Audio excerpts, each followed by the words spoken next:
बंधुगण एही दुई व्यक्ति आपणकर पतनर षड्यंत्र करुछंती।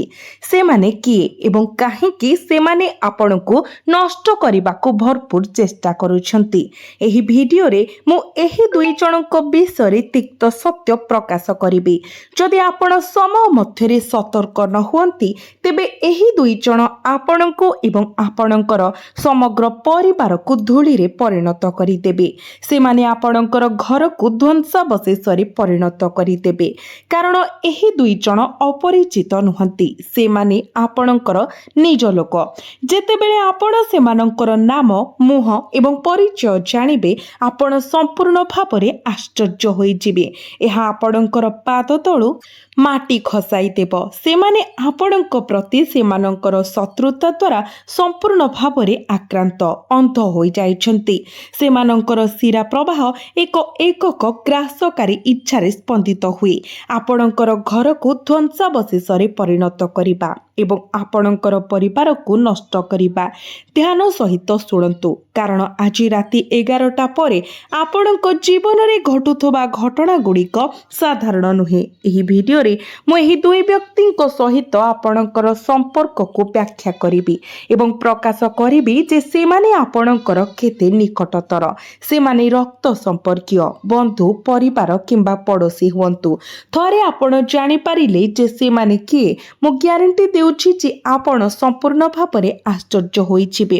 ମୁଁ ଯେଉଁ କଟୁ ସତ୍ୟ ବାଣ୍ଟିବାକୁ ଯାଉଛି ତାହା ପୂର୍ବରୁ କେହି ଆପଣଙ୍କୁ କହିନାହାନ୍ତି। ପ୍ରକୃତରେ ବନ୍ଧୁମାନେ, ଭିଡ଼ିଓ କରିବା ପୂର୍ବରୁ ମୋର ଆପଣଙ୍କୁ ଏକ ଅନୁରୋଧ, ଦୟାକରି ଭିଡ଼ିଓକୁ ଲାଇକ୍ କରି ଚ୍ୟାନେଲକୁ ସବସ୍କ୍ରାଇବ୍ କରିଦିଅନ୍ତୁ ଏବଂ କମେଣ୍ଟ ବକ୍ସରେ ଓମ୍ ନମୋ ଭଗବତେ ବାସୁଦେବାୟ ନମଃ ଲେଖନ୍ତୁ। ଏବଂ ଯଦି ଆପଣ ବଜରଙ୍ଗ ବଲିଙ୍କର ପ୍ରକୃତ ଭକ୍ତ ତେବେ କମେଣ୍ଟ ବକ୍ସରେ ଓମ୍ ହନୁମନ୍ତେ ନମଃ ମଧ୍ୟ ଲେଖନ୍ତୁ। ଏବେ ମୁଁ ଆପଣଙ୍କୁ କହିବାକୁ ଚାହେଁ, ଏହି ଦୁଇ ବ୍ୟକ୍ତିଙ୍କର ରଣନୀତି ସ୍ପଷ୍ଟ। ପ୍ରଥମେ ସେମାନେ ଆପଣଙ୍କ ପରିବାରକୁ ନଷ୍ଟ କରିବେ ଏବଂ ଆପଣଙ୍କ ଘରକୁ ଧ୍ୱଂସାବଶେଷରେ ପରିଣତ କରିବେ। ସେମାନଙ୍କ ଆଗମନ ଆପଣଙ୍କ ପରିବାରରେ ଏପରି ଘଟଣା ଘଟାଇବ ଯାହା ଆପଣ କେବେ କଳ୍ପନା ମଧ୍ୟ କରିପାରିବେ ନାହିଁ। ମୁଁ ପ୍ରତ୍ୟେକ ବିବରଣୀ କହିବି, ତେଣୁ ଦୟାକରି ଭିଡ଼ିଓକୁ ଶେଷ ପର୍ଯ୍ୟନ୍ତ ଦେଖନ୍ତୁ, କାରଣ ମୁଁ ଆପଣଙ୍କ ସମସ୍ତ ଶତ୍ରୁଙ୍କର ପ୍ରକୃତ ସ୍ୱଭାବକୁ ପ୍ରକାଶ କରିବାକୁ ଯାଉଛି। ଏହି ପ୍ରକାଶନ ସମସ୍ତ ବିଶ୍ୱାସଘାତକ, ଶତ୍ରୁ ଏବଂ ଆପଣଙ୍କ ନିକଟତର ଲୋକଙ୍କୁ ମଧ୍ୟ ପ୍ରକାଶ କରିବ, ଯେଉଁମାନେ ଆପଣଙ୍କ ବିରୁଦ୍ଧରେ ବିଦ୍ରୋହ କରିଛନ୍ତି। ଆପଣ ଯାହା ଶୁଣି ଆଶ୍ଚର୍ଯ୍ୟ ହୁଅନ୍ତି ନାହିଁ। ଏହି ଦୁଇ ଜଣ ଏଥର ଯେଉଁ ପଦକ୍ଷେପ ନେଇଛନ୍ତି ତାହା ପ୍ରକୃତରେ ନିଷ୍ଠୁର। ସେମାନେ ଆପଣଙ୍କୁ ପଛରୁ ଛୁରୀ ମାରିବେ ଏବଂ ଆପଣଙ୍କୁ ନଷ୍ଟ କରିବା ପାଇଁ କୌଣସି କାମରେ ଲାଗିବେ ନାହିଁ। ବନ୍ଧୁମାନେ, ଧ୍ୟାନ ଦେଇ ଶୁଣନ୍ତୁ, ସେମାନେ ପ୍ରାୟତଃ ଏପରି କୌଶଳ ବ୍ୟବହାର କରିବେ ଯାହା ବୁଝିବା କଷ୍ଟକର, ଯେପରିକି ତନ୍ତ୍ରମନ୍ତ୍ର ବ୍ୟବହାର କରିବା। ଆଜିକାଲି ଯେତେବେଳେ ଶତ୍ରୁମାନେ ଆପଣଙ୍କୁ ଶାରୀରିକ ମୁକାବିଲା ମାଧ୍ୟମରେ ପରାସ୍ତ କରିପାରିବେ ନାହିଁ, ସେମାନେ ଏପରି ଅଭ୍ୟାସ ଆଡ଼କୁ ମୁହାଁଇବେ। ସେମାନେ ଆପଣଙ୍କୁ ଗୁପ୍ତ ରୀତିନୀତିର ଜାଲରେ ଫସାଇବାକୁ ଯଥାସମ୍ଭବ ଚେଷ୍ଟା କରିବେ। ସେମାନେ ଆପଣଙ୍କ ପରିବାରର ଖୁସିକୁ ବାନ୍ଧିବା ପାଇଁ ଏକ ମନ୍ତ୍ର ପ୍ରୟୋଗ କରିପାରନ୍ତି, ଆପଣ ଘରେ ରୋଗ ଆଣିପାରନ୍ତି କିମ୍ବା ଆପଣଙ୍କୁ ଦାରିଦ୍ର୍ୟତାର ଅଭିଶାପ ଦେଇପାରନ୍ତି। ଏସବୁ ସମ୍ଭବ। ଆପଣଙ୍କୁ ସତର୍କ ରହିବାକୁ ପଡ଼ିବ। ସେମାନେ ରାତିରେ ଗୁପ୍ତ ଭାବରେ ଆପଣଙ୍କର ଦ୍ୱାର ଦେଶକୁ ଏକ ପୂଜା କରିବାକୁ ଆସିପାରନ୍ତି କିମ୍ବା କଳା ରାଶି, କଳା ବିରି ଡାଲି କିମ୍ବା ଏକ ସବୁଜ ଲେମ୍ବୁ ଭଳି କୌଣସି ଜିନିଷ ପକାଇ ପାରନ୍ତି। ମନେ ରଖନ୍ତୁ, ଶତ୍ରୁମାନଙ୍କ ପାଖରେ ଆମକୁ ନଷ୍ଟ କରିବାର ହଜାର ଉପାୟ ଥିବା ବେଳେ ପ୍ରଶ୍ନ ରହିଛି ଆମେ ନିଜକୁ କିପରି ରକ୍ଷା କରିବା। ଏହା ସମ୍ପୂର୍ଣ୍ଣ ଭାବରେ ଆପଣଙ୍କ ହାତରେ ଅଛି, କାରଣ ଆଜିର ଦୁନିଆରେ ଲୋକମାନେ ଆପଣଙ୍କୁ ସେମାନଙ୍କ ଠାରୁ ଉପରକୁ ଦେଖିବା ସହ୍ୟ କରିପାରିବେ ନାହିଁ। ଯଦି ଆପଣ ଜୀବନରେ କିଛି ଗୁରୁତ୍ୱପୂର୍ଣ୍ଣ ହାସଲ କରୁଛନ୍ତି ତେବେ ପ୍ରଥମେ ବିରକ୍ତ ଅନୁଭବ କରୁଥିବା ବ୍ୟକ୍ତିମାନେ ଆପଣଙ୍କର ଶତ୍ରୁ ଅଟନ୍ତି। କେତେବେଳେ ଆପଣଙ୍କର ଶତ୍ରୁମାନେ ଆପଣଙ୍କର ଅଜାଣତରେ ଆପଣଙ୍କର ଫଟୋଗ୍ରାଫିରେ ଗୁପ୍ତ ଅଭ୍ୟାସ କରିବା ଭଳି କିଛି ନିର୍ଦ୍ଦିଷ୍ଟ ରୀତିନୀତି ମଧ୍ୟ ଅବଲମ୍ବନ କରନ୍ତି। ଆପଣ ହୁଏତ ଘରେ ଶାନ୍ତିପୂର୍ଣ୍ଣ ଜୀବନଯାପନ କରୁଛନ୍ତି, ଆରାମ କରୁଛନ୍ତି ଏବଂ ଆପଣ ପରିବାର ସହିତ ଆରାମରେ ନିଶ୍ୱାସ ନେଉଛନ୍ତି, କିନ୍ତୁ ଜାଣିପାରୁନାହାନ୍ତି ଯେ ଆପଣଙ୍କ ପଛରେ ଥିବା ଏହି ବିଶ୍ୱାସଘାତକ ବ୍ୟକ୍ତିମାନେ ଆପଣଙ୍କ ଫଟୋଗ୍ରାଫିରେ ମନ୍ତ୍ର ପକାଇ ପାରନ୍ତି। ସେମାନେ ଆପଣଙ୍କ ଘରକୁ ଆସି ଆପଣଙ୍କର କେଶର ଡୋଳାକୁ ଜଣେ ତାନ୍ତ୍ରିକ ସାଧକଙ୍କ ପାଖକୁ ନେଇଯାଇପାରନ୍ତି। ମୁଁ ଆପଣଙ୍କୁ କହିବାକୁ ଚାହେଁ, ଏହି ଲୋକମାନେ ଶୁଭେଚ୍ଛୁ ହେବାର ଅଭିନୟ କରନ୍ତି। ସେମାନେ ସ୍ନେହ ପ୍ରଦର୍ଶନ କରନ୍ତି ଏବଂ ଏପରି ପ୍ରଦର୍ଶନ କରନ୍ତି ଯେପରି ସେମାନେ ସବୁବେଳେ ଆପଣଙ୍କ ସହିତ ଠିଆ ହେବେ ଏବଂ ଆପଣଙ୍କର ଦୁଃଖ ସମୟରେ ପାଖରେ ରହିବେ। କିନ୍ତୁ ସତ୍ୟ ହେଉଛି ସେମାନେ ଆପଣଙ୍କର ଦୁଃଖ ସମୟରେ ପାଖରେ ରୁହନ୍ତି କେବଳ ଏଥିପାଇଁ ଯେ ସେମାନେ ଆପଣଙ୍କର ଦୁଃଖରେ ଗୁପ୍ତ ଭାବରେ ହସିପାରିବେ। ସେମାନେ ଆପଣଙ୍କର ଦୁଃଖରୁ ସର୍ବୋତ୍ତମ ଆନନ୍ଦ ପାଆନ୍ତି କାରଣ ସେମାନେ ଜାଣନ୍ତି ଯେ ଆପଣଙ୍କୁ ନଷ୍ଟ ହେବାକୁ ଦେଖିବା ସେମାନଙ୍କ ପାଇଁ ଗଭୀର ସନ୍ତୋଷର ଭାବନା ଆଣିଥାଏ। ସେଥିପାଇଁ ଯେତେବେଳେ ଆମେ କଷ୍ଟକର ସମୟ କିମ୍ବା କଷ୍ଟକର ପରିସ୍ଥିତିର ସମ୍ମୁଖୀନ ହେଉ, ଏପରି ଲୋକମାନେ ପ୍ରାୟତଃ ଆମ ଜୀବନରେ ଘୁରି ବୁଲନ୍ତି। ଏବେ ଆପଣଙ୍କ ମନରେ ପ୍ରଶ୍ନ ଉଠୁଥିବ, ଏସବୁ ବାସ୍ତବରେ କେଉଁ ଲୋକମାନେ? ଆମର କେଉଁ ନିଜ ଲୋକମାନେ ଆମ ବିରୁଦ୍ଧରେ ଷଡ଼ଯନ୍ତ୍ର କରୁଛନ୍ତି? ତ ଆପଣ ସେମାନଙ୍କୁ କିପରି ଚିହ୍ନିବେ? ବନ୍ଧୁମାନେ, ପ୍ରଥମେ ବିଚାର କରିବା ବ୍ୟକ୍ତି ହେଉଛି ଏପରି ଜଣେ ଯାହାକୁ ଆପଣ ପରୋକ୍ଷରେ ବିଶ୍ୱାସ କରୁଛନ୍ତି, ଯାହାଙ୍କ ଉପରେ ଆପଣ ଆଖି ବନ୍ଦ କରି ନିର୍ଭର କରୁଛନ୍ତି। ସେ ହେଉଛନ୍ତି ପ୍ରଥମ ବ୍ୟକ୍ତି। ଏବେ ଏହି ବ୍ୟକ୍ତି କିଏ? ସେମାନେ କେଉଁଠି ରୁହନ୍ତି? ସେମାନଙ୍କ ସହିତ ଆପଣଙ୍କର ସମ୍ପର୍କ କ'ଣ? କିଛି ଲୋକ ଅଛନ୍ତି ଯେଉଁମାନେ ଆପଣଙ୍କୁ ଭୁଲ ବାଟରେ ନେଇଯାଆନ୍ତି। ଆପଣ ହୁଏତ ଆପଣଙ୍କର ଗନ୍ତବ୍ୟ ସ୍ଥଳର ନିକଟତର ହୋଇଥାଇପାରନ୍ତି, ଆପଣଙ୍କର ଜୀବନକୁ ଆଗକୁ ବଢ଼ାଇ ଦେଉଛନ୍ତି। କିନ୍ତୁ କିଛି ଲୋକ ଅଛନ୍ତି ଯେଉଁମାନେ ଆପଣଙ୍କୁ ବିପଥଗାମୀ କରିଦିଅନ୍ତି, ଆପଣଙ୍କର ରାସ୍ତାରେ ଫୁଲ ବଦଳରେ କଣ୍ଟା ବିଛାଇ ଦିଅନ୍ତି। ବନ୍ଧୁମାନେ, ଆପଣ ହୃଦୟଙ୍ଗମ କରିବା ଉଚିତ ଯେ ଆପଣଙ୍କ ଚାରିପାଖରେ ଏପରି ଲୋକ ଅଛନ୍ତି ଯେଉଁମାନେ ସବୁବେଳେ ଆପଣଙ୍କୁ କଟୁ ସତ୍ୟ କହିବେ। ଏକ ପ୍ରକାରରେ ସେମାନେ ଆପଣଙ୍କର ସର୍ବଶ୍ରେଷ୍ଠ ଶୁଭେଚ୍ଛାକାରୀ। ତଥାପି ଯେଉଁମାନେ ଆପଣଙ୍କୁ ଭଲ ଚାହୁଁଛନ୍ତି ସେମାନେ କେତେବେଳେ ଗଭୀର ଭାବରେ ଆମ ପ୍ରତି ଖରାପ ଇଚ୍ଛା ପୋଷଣ କରିପାରନ୍ତି। ତେଣୁ ମୁଁ ଆପଣଙ୍କୁ ପ୍ରଥମେ ଶିଖାଇବି ଯେ ଏହି ଦୁଇ ପ୍ରକାରର ଲୋକଙ୍କୁ ଆପଣ କିପରି ଚିହ୍ନିବେ। ମୁଁ ଆପଣଙ୍କୁ ଏହା କହିବାକୁ ଚାହେଁ, ଯେଉଁ ଦୁଇ ଜଣ ବ୍ୟକ୍ତି ଆପଣଙ୍କର ଶତ୍ରୁତା ପାଇଁ ନର୍କରେ ବୁଡ଼ି ରହିଛନ୍ତି ଏବଂ ସକ୍ରିୟ ଭାବରେ ଆପଣଙ୍କର ପତନର ଷଡ଼ଯନ୍ତ୍ର କରୁଛନ୍ତି, ଜଣେ ମହିଳା ଏବଂ ଅନ୍ୟ ଜଣେ ପୁରୁଷ। ଆପଣଙ୍କୁ ଏଠାରେ ଧ୍ୟାନ ଦେବାକୁ ପଡ଼ିବ।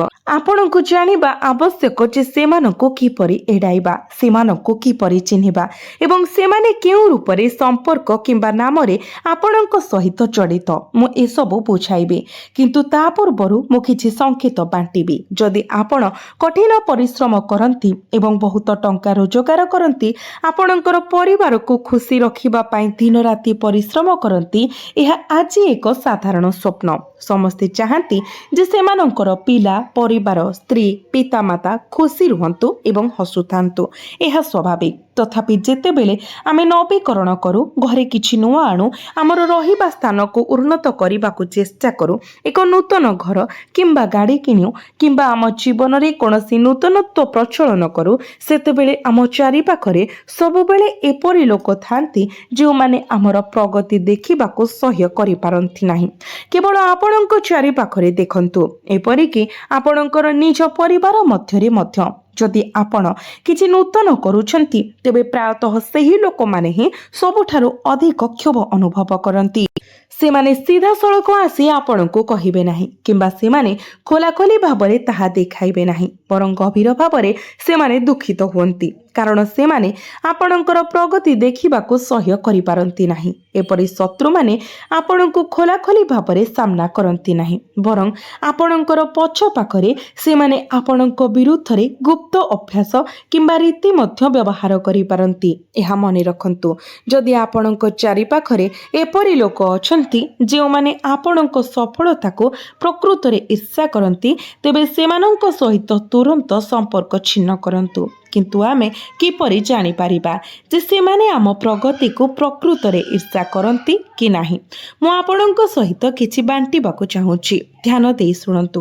ପ୍ରାୟତଃ ଯେତେବେଳେ ଆମେ ଆମ ଘର, ପରିବାର କିମ୍ବା ଜୀବନରେ କିଛି ନୂଆ ପ୍ରବର୍ତ୍ତନ କରୁ, କିଛି ଲୋକଙ୍କର ସ୍ୱଭାବ ହଠାତ୍ ପରିବର୍ତ୍ତନ ହୁଏ। ଏହି ପରିବର୍ତ୍ତନ ପୂର୍ବରୁ ସେମାନେ ଆମକୁ ଭେଟି ପାରନ୍ତି, ଆନନ୍ଦର ସହିତ କଥାବାର୍ତ୍ତା କରିପାରନ୍ତି ଏବଂ ଏକ ସୌହାର୍ଦ୍ଦ୍ୟପୂର୍ଣ୍ଣ ସମ୍ପର୍କ ବଜାୟ ରଖିପାରନ୍ତି। ତଥାପି ଯେତେବେଳେ ଆମେ କିଛି ନୂଆ ହାସଲ କରୁ କିମ୍ବା ଆମ ଜୀବନରେ ଏକ ଗୁରୁତ୍ୱପୂର୍ଣ୍ଣ ପରିବର୍ତ୍ତନ ଆଣୁ, ସେମାନଙ୍କର ଆଚରଣ ବଦଳିଯାଏ। ହଠାତ୍ ସେମାନଙ୍କ କଥାବାର୍ତ୍ତା ଏବଂ ଆମ ପ୍ରତି ସେମାନଙ୍କର ଆଚରଣ ସମ୍ପୂର୍ଣ୍ଣ ନକାରାତ୍ମକ ହୋଇଯାଏ। ସେମାନେ ଆମକୁ ଏଡ଼ାଇ ଯିବା ଆରମ୍ଭ କରନ୍ତି। ଆମେ ଭାବିପାରୁ ହୁଏତ ସେମାନେ ଏଥିପାଇଁ ଖରାପ ଅନୁଭବ କରନ୍ତି, କିନ୍ତୁ ଏହା କେବଳ ଖରାପ ଅନୁଭବ କରିବା ବିଷୟରେ ନୁହେଁ। ବାସ୍ତବରେ ସେହି ବ୍ୟକ୍ତି ଆପଣଙ୍କ ପ୍ରଗତି ଉପରେ ତୀବ୍ର ଈର୍ଷାରେ ଚଳୁଛନ୍ତି ଏବଂ ଆପଣଙ୍କ ପ୍ରତି ଶତ୍ରୁତା ଦ୍ୱାରା ଗ୍ରାସିତ ହୋଇଛନ୍ତି। ତେଣୁ ଏପରି ଲୋକଙ୍କ ଠାରୁ ସାବଧାନ ରୁହନ୍ତୁ, ଯେଉଁମାନେ ସଫଳ ହେବା ଆରମ୍ଭ କରିବା ପରେ ସେମାନଙ୍କର ମନୋଭାବ ହଠାତ୍ ପରିବର୍ତ୍ତନ କରନ୍ତି। ଉଦାହରଣ ସ୍ୱରୂପ, ଯଦି ଆପଣ କାର୍ଯ୍ୟସ୍ଥଳରେ ପଦୋନ୍ନତି ପାଆନ୍ତି ଏବଂ ଜଣେ ସହକର୍ମୀଙ୍କର ମନୋଭାବ ପରିବର୍ତ୍ତନ ହେଉଥିବା ଲକ୍ଷ୍ୟ କରନ୍ତି, ତେବେ ତୁରନ୍ତ ସେମାନଙ୍କ ସହିତ ସମ୍ପର୍କ ଛିନ୍ନ କରନ୍ତୁ। ଏପରି ଈର୍ଷା ପୋଷଣ କରୁଥିବା ଲୋକମାନେ ଜଣେ ବ୍ୟକ୍ତି ପାଇଁ ସବୁଠାରୁ ବିପଦଜନକ ଶତ୍ରୁ। ଏହା ବିଚାର କରନ୍ତୁ। ଅନେକ ମହିଳା ଅଛନ୍ତି ଯେଉଁମାନେ କେବଳ ଗୁପ୍ତ ରଖିପାରନ୍ତି ନାହିଁ, ସେମାନେ ନିଜ ଭିତରେ କୌଣସି କଥାକୁ ଲୁଚାଇ ରଖିପାରନ୍ତି ନାହିଁ। ଏପରି ଅନେକ ମହିଳା ଅଛନ୍ତି।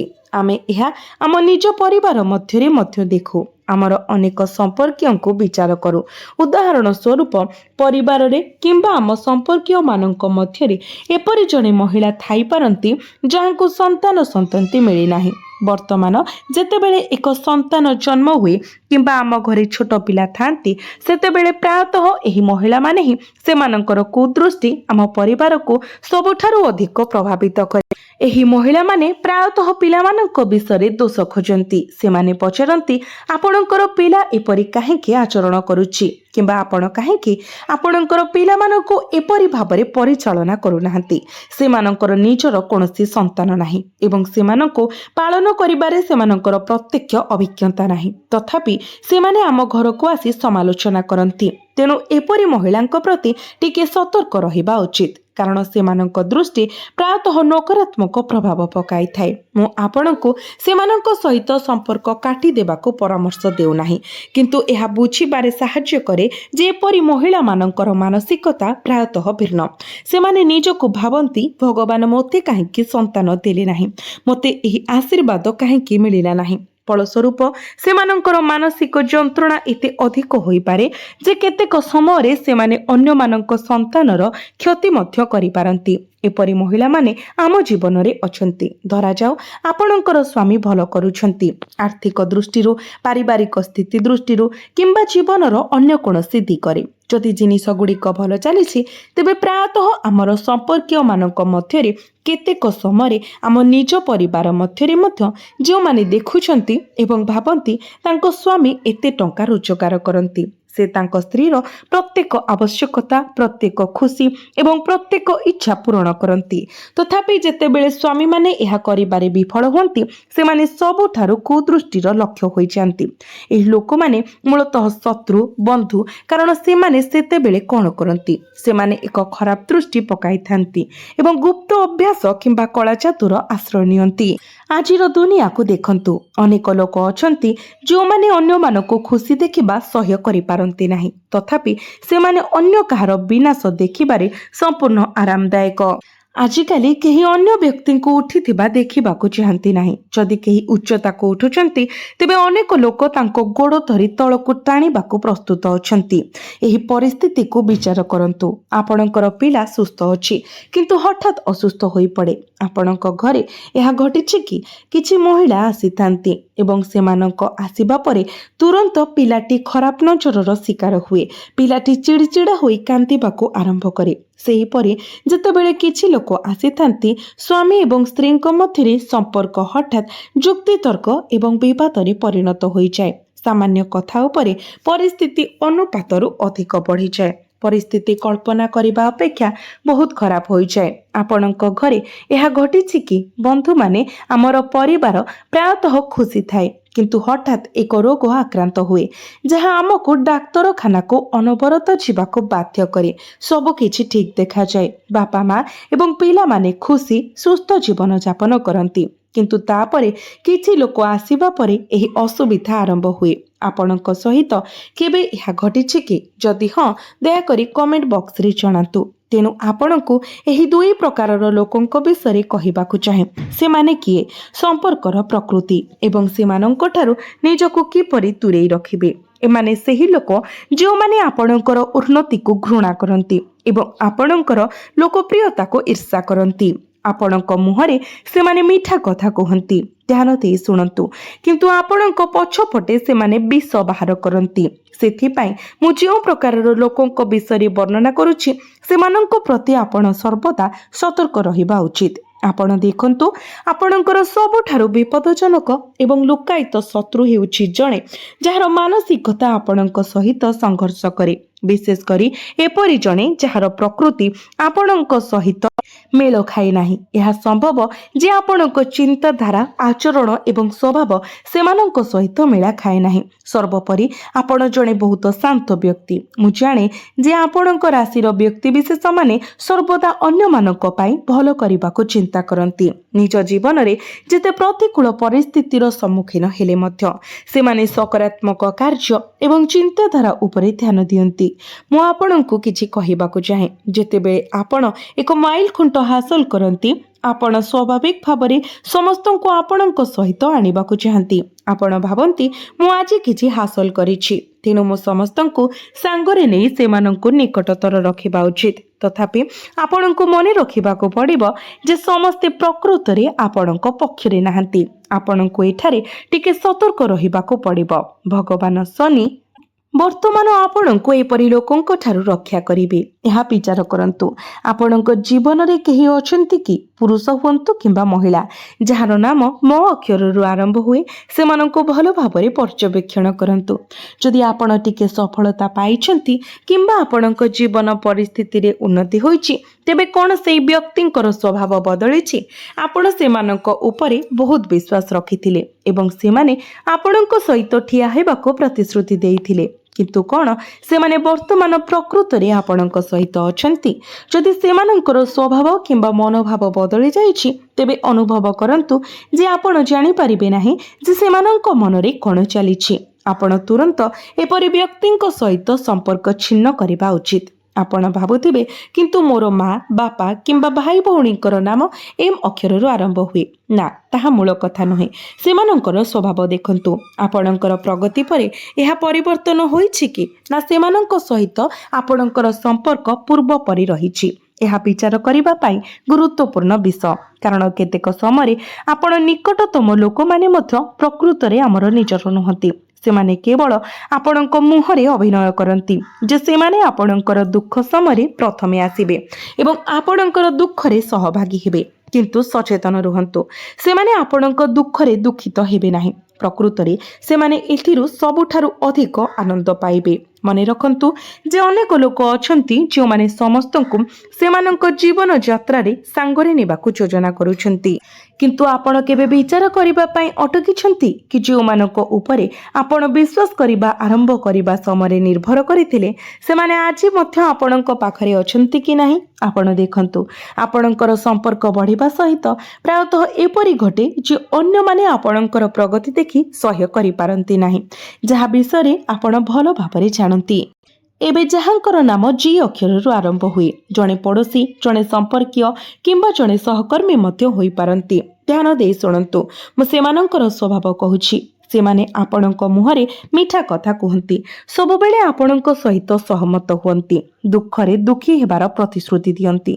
जदि आपण जीवन रे एपरि लोक अछंती जहांकर नाम जी अक्षररु आरंभ हुए एवं जो माने आपणक सब बेले मीठा कथा कहंती, तेबे निश्चित भावरे सेमानंको परीक्षा करंतु। सेमानंको आपण अल्प टंका ऋण देबाको कहंतु किंबा सेमानंक ठारू टिके साहाय्य लोडंतु।